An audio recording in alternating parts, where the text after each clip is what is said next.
Ingay. Ayan, muli magandang hapon sa ating lahat at simulan po natin ang ating pag-aaral ng mga salita ng Panginoon, ang kanyang pakikinig at gabayan tayo sa oras na ito.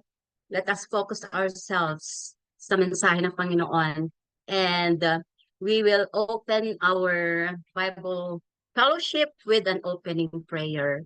So let us pray. State ko lang. Okay. So, Panginoong naming mahal, inaalay namin sa iyo ang pagtitipon na ito. Naway bigyan mo kami ng gabay at awa at tulutan ng tagumpay ang lahat ng aming mga nais ipatupad sa gawain ito. At inaalay namin, Panginoon, ang bawat isa na gumaranas sa matinding pagsubok na minsan sa aming buhay ay tinatanong namin, bakit nangyayari ang lahat ng ito? But one thing for sure, Lord God, na you allow things to happen for us to call on you, to stay with you, and to fully put our trust in you, Lord God. Maraming salamat po na hindi mo kami iiwan, ni pababayaan. Patnubayan mo kami, Panginoon, nang ang lahat ng isip at salita ng bawat isa sa amin ay maging karapat-dapat sa iyo. At maisapuso nawa namin ang ikabubuti ng lahat at ikalalaganap ng iyong salita. Puniin mo kami, Panginoon, ng iyong banal na Espiritu na manatili, na malinaw, ang patutunguhan ng lahat ng aming pagsisikap at nang sa iyong pangalan ay maging matagumpay ang aming pagtitipon.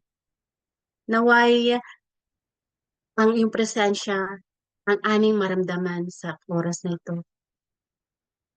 Na sa bawat sandali ng aming buhay, Panginoon, kasama ka namin 24/7. You are a great God. And we ask this in the name of our Lord Jesus. Amen. Amen. Praise God. Thank you, Ate Glo. And that's the powerful prayer.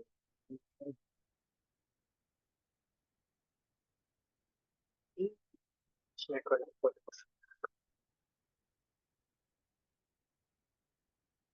Ayan.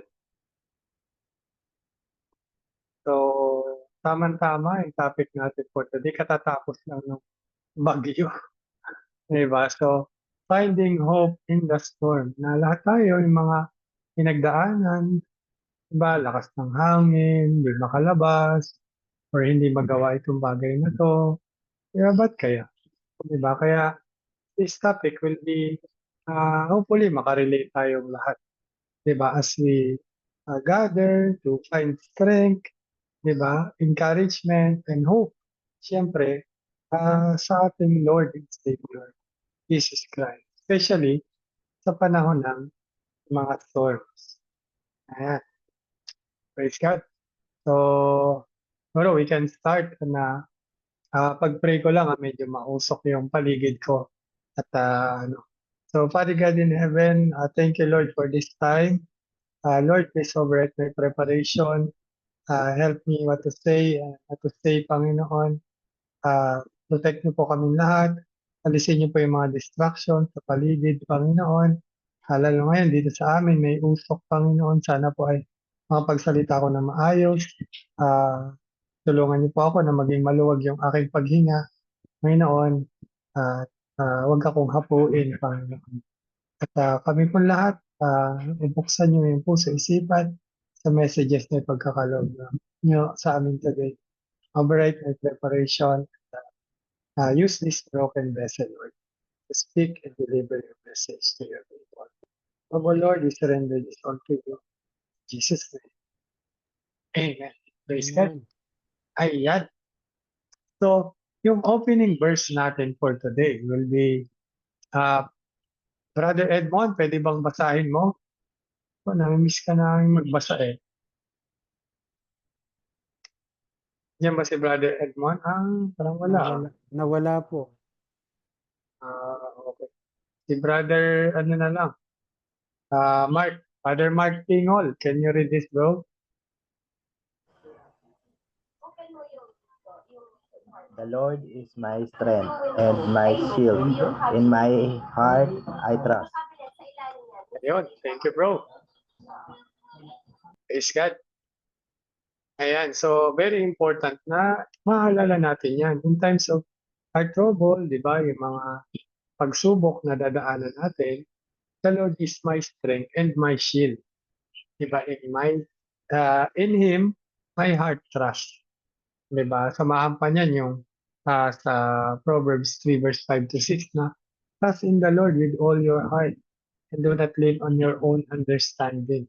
In all your ways, submit to Him and He will make you path straight. So pagtitiwala pa rin, 'di ba, yung lakas, yung kalasag natin pagdating sa bagyo, protection, 'di ba? Kung makita nyo, yung iba nga kahit sobrang titibay pagka pinasok ng baha talagang wala rin silang magawa kundi lumikas, 'di ba? But dito, bilang kilala natin ang Panginoon, siya ang bibigay sa atin ng kalakasan. Siya ang magiging kalasag natin sa bagyo, 'di ba? Dahil nagtitiwala tayo sa Kanya. Okay?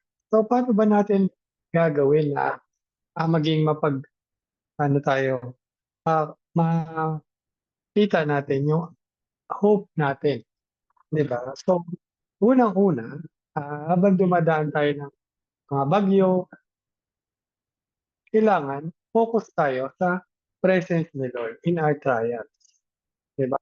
Alam niyo yung the battle is His, di ba? So, God promises to be with us in all our trials. Never leave us nor forsake us. Diba? Sabi nga ni Sis Glo doon sa kanyang prayer, diba? Talaga, hindi niya tayo pababayaan. Kaya kailangan maramdaman mo yung presensya ng Panginoon. Dahil hindi naman siya bumibitaw sa atin. Pero tayo ang bumibitaw sa Kanya. Minsan nawawalan tayo ng tiwala or sa atin muna tayo nagre-rely.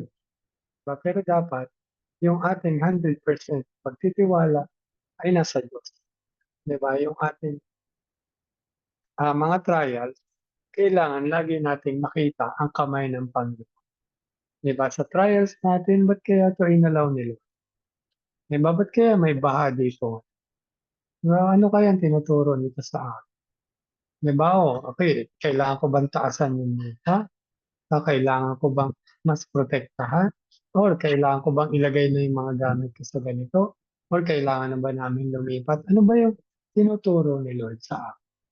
Diba? Kailangan maramdaman mo yung presence ni Lord. At ano yung pinagagawa niya sa iyo. Diba? Or pakita yung pagmamahal ni Lord sa iba. Diba? So, pinaka-importante is maramdaman mo yung presensya ng Lord. Dahil hindi ka niya iiwan, hindi pababayaan.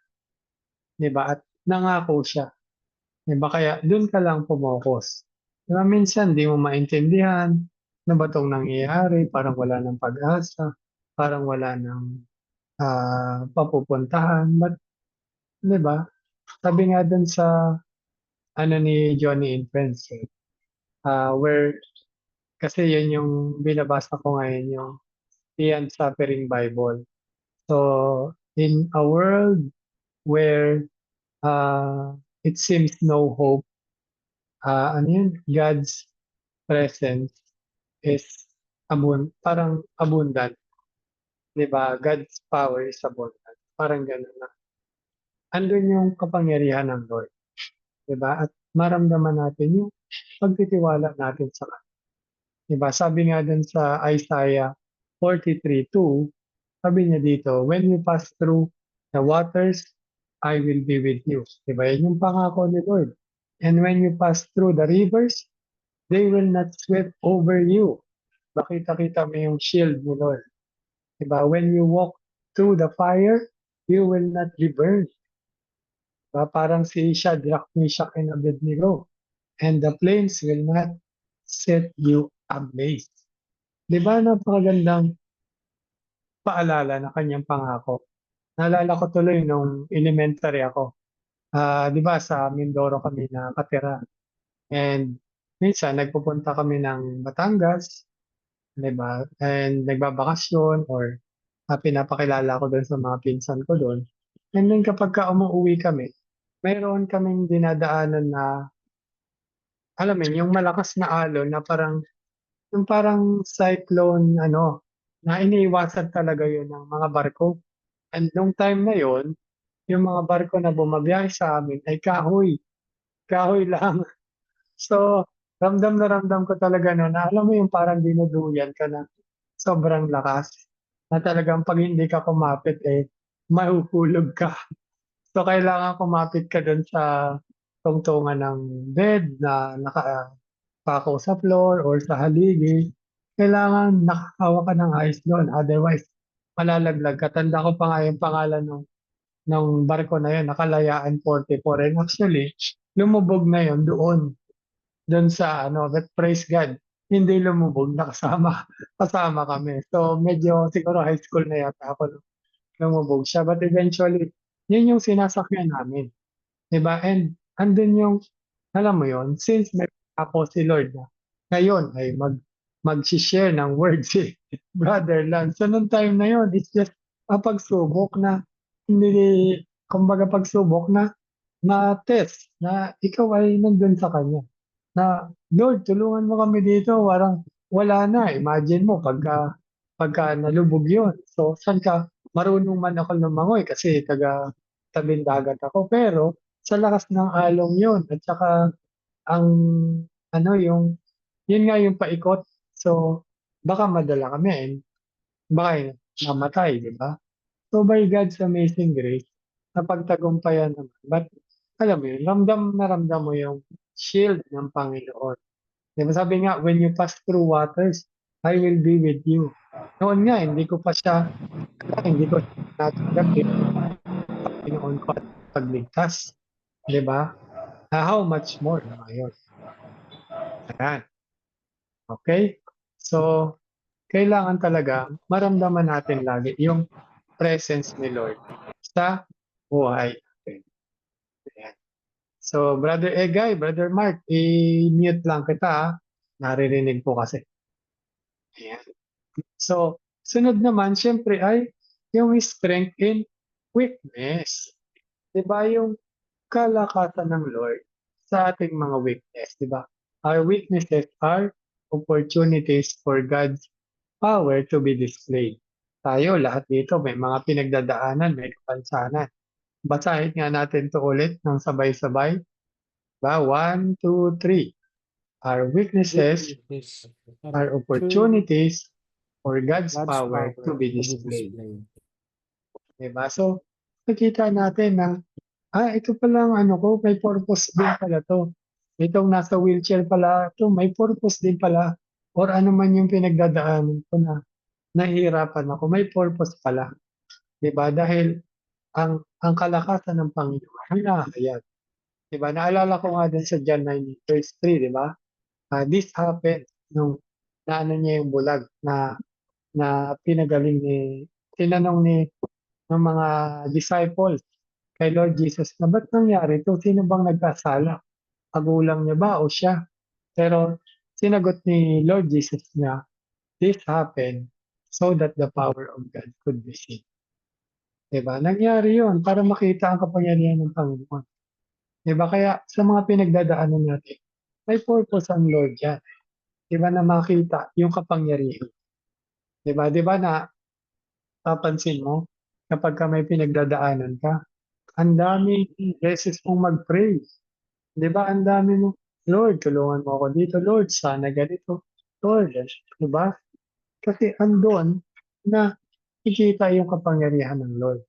'Di ba siya yung kumikilos sa mga tao sa paligid mo, sa sitwasyon mo, sa healing mo, sa goal mo, 'di ba, sa kalakasan and wisdom na kailangan mong gawin para sa paano ng iyong transformation, sa ikalalago, 'di ba? For example ako, naka-wheelchair nga ako. 'Di ba minsan walang makatulong sa'kin lalo na pagka nakahiga ako, 'di ba, malayo yung mag-ina ko, 'di ba? So, nakaano lang ako dun, nakahiga lang, hindi ako makatagilid, hindi ako maka taas ang paa or ano man yung gusto kong gawin. Pero andun yung 100% na, Lord, tinawag ko na sila, nag-pray na ako, kayo na pong bahala, bigyan niyo po ako ng endurance, 'di ba, sa pinagdadaanan kong ito at saka patience, 'di ba, at lahat ng kailangan ko para mapagtagumpayan ko 'to. Above all, we surrender it all to you, Lord. 'Di ba? Kaya yung kalakasan na yan na parang nanghihina ka na magkakaroon ka ng pag-asa. 'Di ba? Oo nga pala, ang Diyos ang aking kalakasan. Itatawid niya ako dito. 'Di ba? Kaya we have to rely on God 100%. Kailangan sa Diyos lang tayo umasa. 'Di ba? Kahit feeling mo kayang-kaya mo na, sa Diyos ka pa rin umasa. Dahil ang Diyos ang nagbigay sa'yo ng lakas na yan, ng talino na yan, ng resources, 'di ba, ng mga tao. Kaya sa Diyos ka lang magtitiwala. Sabi nga sa 2 Corinthians 12:9, "But he said to me, My grace is sufficient for you, for my power is made perfect in weakness." Wow, 'di ba? Napakaganda na ito yung nangyari kay Paul na, 'di ba, pinagpi-pray ni Paul, Lord, alisin mo na 'to, 3 times niyang pinag-pray na, Lord, alisin mo na 'tong thorn in my flesh. 'Di ba, yung tinik sa aking laman. 'Di ba, alisin mo na 'to, Lord, 3 beses.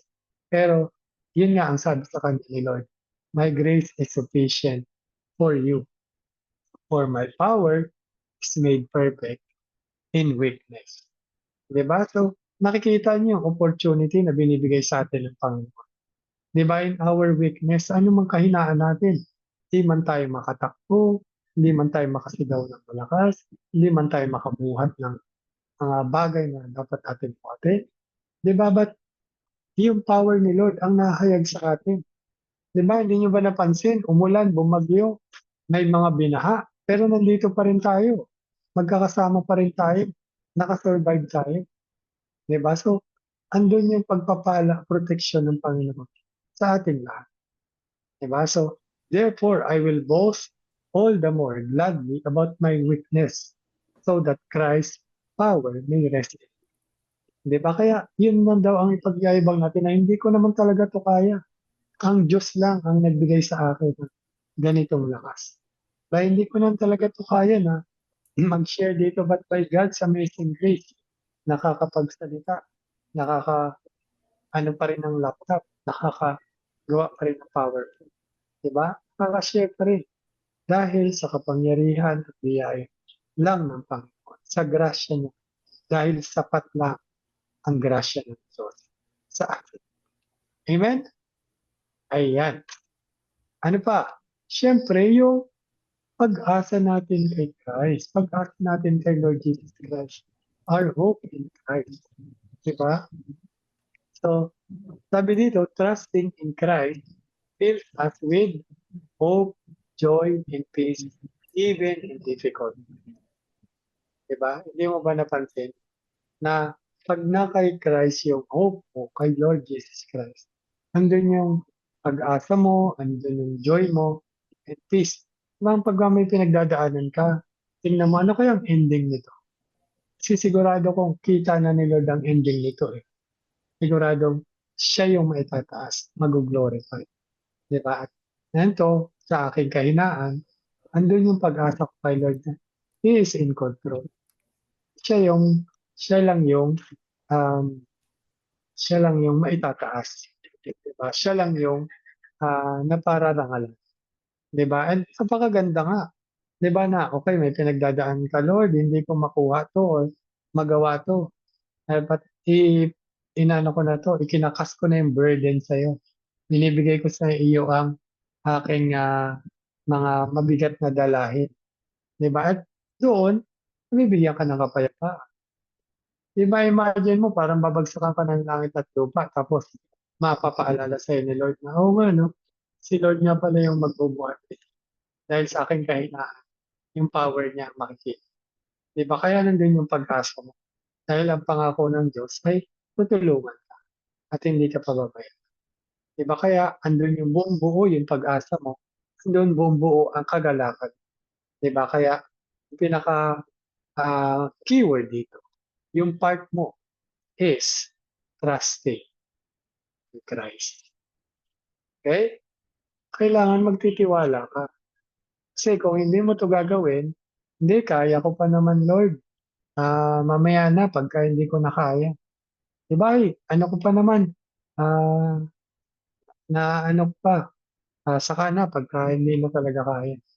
'Di ba? So, dapat una pa lang kaya nga lagi nating tinuturo dito na ang first impulse natin pagdating sa mga problema natin ay prayer agad. 'Di ba? Huwag mong isahuli yung prayer, 'di ba? At magtiwala ka. Dapat kay Lord ka lagi nagde-depend, okey? So, ang part mo dito ay trusting in Christ, 'di ba? Para magkaroon ka ng hope, ng joy, ng peace, 'di ba? Kahit sobrang difficult times. Amen? I'm sure lahat tayo may pinagdadaanan pero nandiyan yung Bible upang i-guide tayo kung ano yung dapat nating maramdaman. Dapat nating maging action. 'Di ba? Ano ba yung dapat mong gawin? Tiwala ka lang. Ayun ang sabi ng Lord eh. Kasi nagsabi nito, ang makapangyarihan, 'di ba? Ang may lalang ng langit at lupa. 'Di ba? At hindi siya nagkakamali. He is consistent from before, ngayon, at magpakailanman. 'Di ba? Kaya kung sabi niyang magtiwala, ay magtiwala. 'Di ba? Para mapagkalooban ka ng hope, joy, and peace sa buhay mo in the midst ng sa mga pinagdadaan. Amen? Ayan.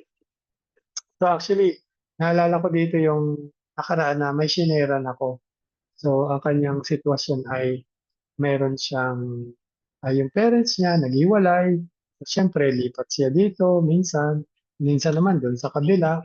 And alam mo yun, after na-share ko yung gospel sa kanya and nag-pray kami ng prayer of acceptance. Tapos as I fellowship with dun sa taong yon, tinanong ko siya. So, after this, ano yung naanuhan mo, 'di ba? Ano yung naramdaman mo? Ang sabi niya sa akin, hindi ko makakalimutan, I feel relieved, 'di ba? I feel relieved. 'Di ba nandiyan yung peace sa kanya. Oo, may pinagdadaanan ako, magulo ang buhay ko dahil magkahiwalay yung aking, parents, pero I am relieved dahil dun sa banal na word of the Lord. 'Di ba that, na shinare sa kanya at nalinawan siya, 'di ba, na kahit itong mga 'to ay i-fail ka, itong mga 'to ay i-disappoint ka, meron kang Father God in heaven, ay Lord Jesus who died for you to save you from our sin, and the Holy Spirit is with you. 'Di ba, kaya being a new creation, naramdaman niya that na-relieve siya, 'di ba? Amen. 'Di ba, it's symbol ng peace. 'Di ba that yun? Ay, buti na lang, praise God. Oo nga pala. Ay, thank you Lord. 'Di ba being relieved is na-release yung iyong sobrang bigat na dinadala. Kaya alam mo, I continue to pray for that person. Ayan, so sabi nga sa 2 Corinthians 12:9, "But he said to me, my grace is sufficient for you." 'Di ba? That's the hope in Christ na pinagkakaloob niya sa'yo, 'di ba? Therefore, made perfect in Christ. So, tulad rin nung, ah, nakaraan. 'Di ba that, therefore I will boast. Yun yung ipagpatuloy mo na kailangan nandun yung hope 100% mo kay God. Amen? And then siyempre, paano pa habang dumadaan ka ng storm parang nakita yung hope? Siyempre yung peace of God. 'Di ba? We find peace by bringing our anxieties to God in prayer. 'Di ba? "Oh, naku baha na, anong gagawin ko? 'Di ba? Pero kung may peace of God ka, yes Lord, 'di ba? Give me wisdom Lord, give me strength, bigyan niyo po kami ng wisdom, yung mga kasama ko sa bahay, yung aming barangay, yung aming mayor, 'di ba? Ipag-pray, 'di ba? At sana po ay mapagtagumpayan namin." 'Di ba? Nandun yung kapayapaan mo kahit dumadaan ka sa storm. Ay Lord, Thank you po, may baha man. Alam ko magpapadala kayo ng mga rescuer, papadala kayo ng mga supplies, ba? So, andun yung kapayapaan mo that surpasses all understanding. May stress ka man, depression, di ba? So, para maano mo yun, is you surrender it to the Lord. Lord, nagkakaroon naman ako ng anxiety attack. Hindi ko alam ang gagawin ko. Sobrang overwhelmed ako. I give it to you. Di ba, Lord, stress na naman ako. Lord, nadidepress ako. Di ba? Ano lang doon, is you surrender it to the Lord. You surrender. Na Lord, ikaw na yan. Hindi ko na talaga kaya. Di ba, sa baha, okay, nilinis mo na. Tuloy pa rin kasi mataas na. Nagpunta ka na lang doon sa bubong. You surrender it to the Lord. Lord, alam ko, ikaw ay in control pa rin. Diba? Ito naman ay sa'yo lahat. Ang buhay ko sa'yo. Ang future ko sa'yo. So I surrender it all. Diba? And sabi nga sa Philippians 4:6-7, do not be anxious about anything, but in every situation, by prayer and petition, with thanksgiving, present your request to God. And the peace of God, which transcends all understanding, will guard your hearts and minds in Christ Jesus. Diba napakaganda na lahat ng dalahin natin. Ako, ang isa sa pinaka-favorite ko dito ay with thanksgiving, present your request to God. Alam mo, ibibigay niya. Andun yung sobrang thankful ka na, Lord, thank you. Ibibigay mo. Hindi mo man ito ibigay, pero I'm sure may mas maganda.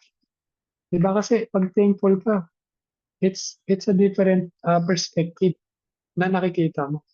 Di ba kahit, nabaha ka na, nandun ka sa bubong. Lord, praise God, nandito pa rin ako sa bubong. Thank you, Lord, may tinutungtungan pa rin akong bubong. Hindi ako natatangay ng lahat. Di ba, thank you, Lord. At hindi ako nag-slide pababa, may tsinelas ako. Or, Lord, thank you, hindi rough, hindi madulas tong tinutungtungan ko. Di ba, Lord, thank you, ano pa rin, hindi sobrang lakas ng ulan. Ako, damit ako.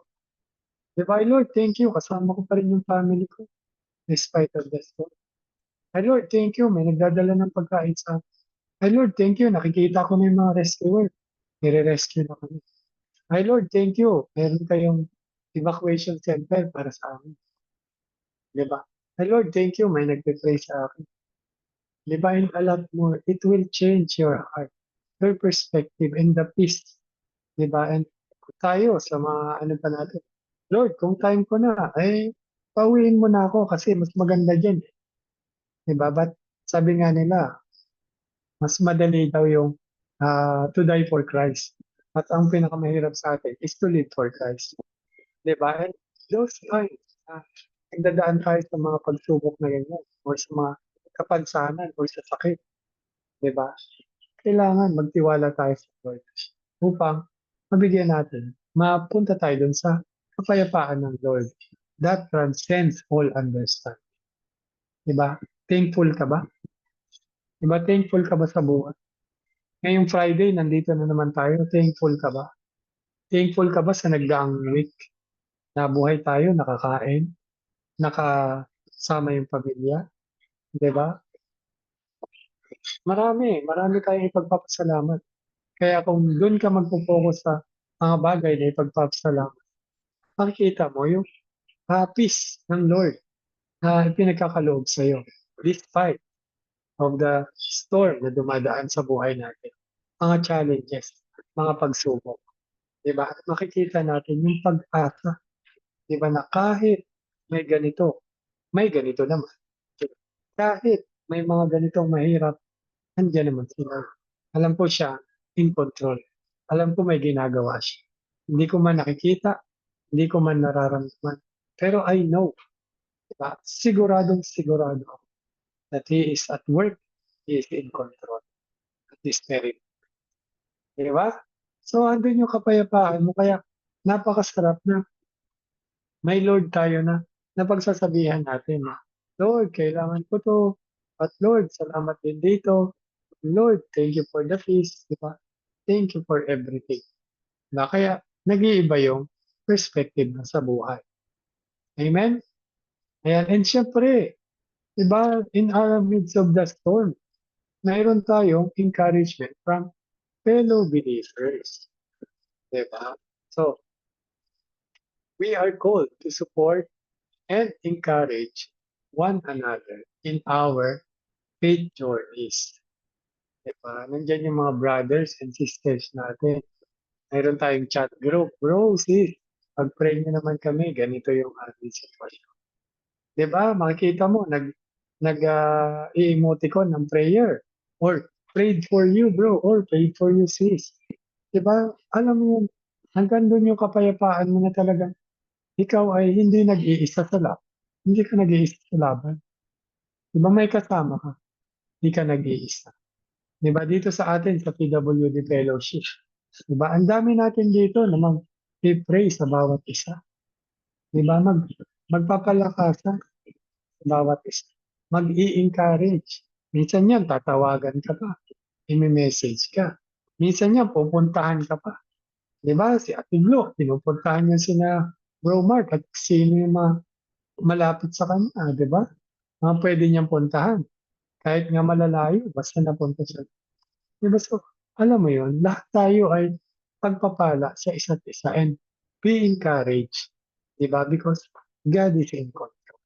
Siya yung may lalang ng tanging sa mga taong to na ginagamit ni Lord to reach out to us, to pray for us, to uh, send any help or kahit makinig lang, 'di ba? Ay malaking bagay na para sa isa't isa.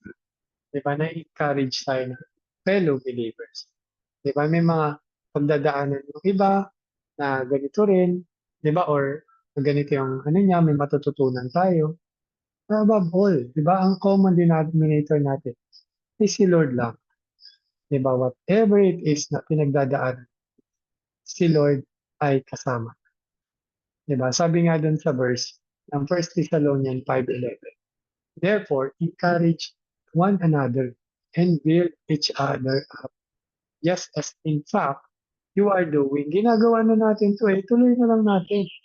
'Di ba? Continue lang tayo sa pag-encourage sa one another. 'Di ba? Kung ano man yung pwede mo. 'Di ba? Ano man yan. Kung parehas kayo ng pagsanan, encourage each other. Kung parehas kayo ng pinagdadaanan, encourage each other. 'Di ba? Kung parehas kayo ng mga ah, relationship issues, encourage each other. 'Di ba kaya nga yung tomorrow, meron na Build Life Together na conference, 'di ba? As we invited everyone, makakasama namin doon yung iba na pupunta. 'Di ba? Because we want to encourage each other. We have to build a life together na may kapansanan o wala. 'Di ba? Magsama-sama tayo. 'Di ba? Fellow believers. 'Di ba? Andun yung ating pagtutulungan sa isa't isa. Amen? And kaya naman, syempre, may isa tayong brother na i-encourage tayo. So, ito ang ating si Brother Mark's testimony to share with us kung ano yung testimony niya sa buhay niya, like after this storm. So, Brother Mark, Ayun, good Brother, afternoon. tama. Yes, bro. Thank you, Sir Lance. Salamat po. Good afternoon po sa ating lahat. Ayun, salamat po sa privilege na i-testify yung power ni God at yung kanyang katapatan po sa nagdaan nga po na bagyo.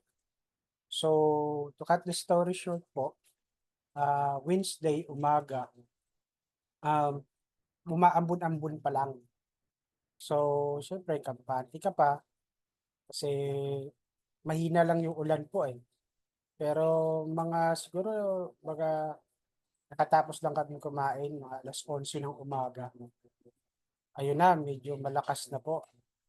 And then yung Indie RRMC. So, nag-text sa mga ano. So, nakalimutan pa namin i-charge ng fully charge yung mga cellphone. So, pagpatak po ng alas 2, ayun na. madilim na po lahat. Wala ng ilaw, ganyan. Talagang, ano na, parang it's too late. Kasi yung, yung mga daan, biglaan. Biglaan po. Sabi nga nila, nagpakawala daw ng tubig yung dam. Kasi malapit po dito sa ano yung Montalban, sa Wawa Dam. Lapit lang siya. So, tatlo po yung namatay na kuryente kasi biglaan nga po. Yung pinakagrabe po na part is the relocation part. At yung mababa, yung Kasiglahan, which is malapit po sa river, yung San Jose, yung sa pinakabayan, paikot po kasi yung river na yon. So, ah at saka meron pang isa na Grab driver, talagang inanod po siya. Ewan ko kung na-save yun. Makikita niyo po sa Facebook. I don't know if na-save ba siya o hindi. And then pagkapatak po nung ano, inop na lahat nung kuryente po sa buong Montalban. And I think it's state of calamity na. So to cut the story short po, nakita ko si God. Kinakabahan ka, ang lakas ng ano ng ulan, parang pakiramdam mo talaga trap ka na. So wala kang ibang gagawin kundi I pray. Talagang nag-pray na lang kami ni Michael and then si Papa sinasabihan ko na tingnan doon sa labas, maging mapamatsyag siya kasi baka pasukin na dito sa amin. So, thank God kasi hindi naman kami dito ano naabot talaga ng tubig. Doon lang po sa daan. Pero yung mga surroundings po namin, grabe. Talagang bahang-baha na po. Ang lakas po ng agos ng tubig. Pero, ayun, doon po namin nakita yung si God. Kinakabahan kami. Sabi ng mama ko, mag-impake na daw kami, yung mga importante dito. Pero, ang ano doon kasi, hindi pa nag-advisory yung barangay. Ang sinabi lang sa amin, may mga contact number, hintayin daw po na mag-ikot yung barangay. Paano makakaikot eh? It doesn't, parang sa nakikita ko, hindi rin prepared yung mga rescuer at that time kasi wala naman pong naglumabas eh, umikot eh. So wala kang ibang pupuntahan kundi si God. Kaya I praise God. Sabi ko, sige, hintayin na lang muna natin. And then sumapit po yung mga siguro po, mga 4:30 na. May ilaw na. And then medyo humina na po yung ulan. Kaya praise God. Praise God po. Nagkaroon ng liwanag pero may mga ulan-ulan pa rin. Pero ayun, wala tayong ibang gagawin kundi ang mag-pray. Nagaya nung song kanina at mga sinabi niya lang, be still and know that I am God. So, ayun, 'di ba? Kung will na ni God, 'di ba? Wala tayong magagawa. Pero ganun talaga. We cannot deny the fact na ang Pilipinas po, 'di ba? Prone talaga po sa mga bagyo. So, kasama na natin 'yun tuloy. But yung pangalawang lesson po na ano natin, mas maging ano tayo, we must be prepared at all times na binigay natin yung buhay natin sa Panginoon. Be serious about it. Live for God para wala kang panghihinayangan sa huli. If will na ni God, it's will niya na po. Pero ngayon, salamat sa Panginoon kasi binigyan niya kami ng kapanatagan, ng peace, ng assurance. Ayun, maging prayerful talaga tayo sa wala kang ibang pupuntahan. You should pray to the Lord and to God be the glory po. Maraming salamat po sa kabutihan, katapatan ng Diyos. Ayun, back to you, Sir Lance. Salamat. Amen. Praise God, bro. Thank you, Lord, sa buhay ni Brother Mark. Di ba na truly, literally, dumaan talaga sa bagyo. Di ba? But yun nga, di ba? Magtiwala lang tayo kay Lord. In prayer. Di ba? At yeah, pagtatagumpayan natin. Thank you, Brother Mark. We are so blessed sa testimony mo, bro. Praise God. Thank you for encouraging us. Ayan, so as we close, remember that you are not alone. Okay? Huwag mong kalimutan na hindi ka nag-iisa sa laban na yun. 'Di ba? Minsan, kala mo sa kwarto mo, mag-isa ka lang, pero kasama mo si Lord. 'Di ba? And andito rin ang mga brothers and sisters, mag-message ka lang, 'di ba? And i-reach out ka, 'di ba? Hindi ka naman namin mapuntahan at ipagpe-pray ka namin kung may kailangan ka na pwede namin gawin, 'di ba? We can reach out to you, 'di ba? And God is with you. And we are all here to support each other. Let's hold on to hope and trust in Jesus, our source of strength and peace. 'Di ba? So, a very important na ano talaga tayo.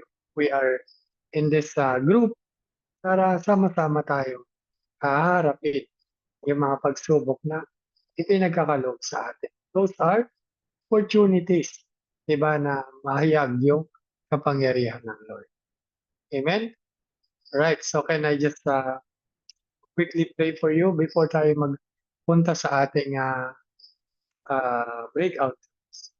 Okay, so Father God in heaven, thank you, Lord, for uh, giving us hope, Panginoon. Thank you for the strength, the encouragement, and the hope for all the attendees, Panginoon, na naririto, especially sa lahat ng mga taong na umaharap sa mga trials, Panginoon.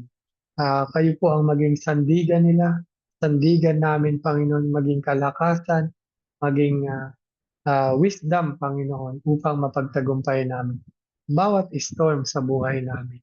Hindi sa aming kalakasan, hindi sa aming kakayahan, ngunit sa kakayahan nyo, kapangyarihan nyo, at kalakasan, Panginoon. Alam po namin na hindi namin to kaya, Lord, without you. Kaya isinusuko namin ang aming buhay, ang aming pamilya, ang aming hinaharap, Panginoon, sa inyo at ikaw na yung manguna, Lord. And help us, empower us, Lord, to always be obedient to you, to always be sensitive to your call, Panginoon, sa aming lahat. And always be open to witness, to testify of your greatness, your goodness, and your power sa buhay namin. Thank you for the peace, Panginoon, that surpasses all understanding. Thank you for the hope, Panginoon, that you are in control, you are at work in our situation. Thank you, Lord, and last this, we give thanks in Jesus' name. Amen.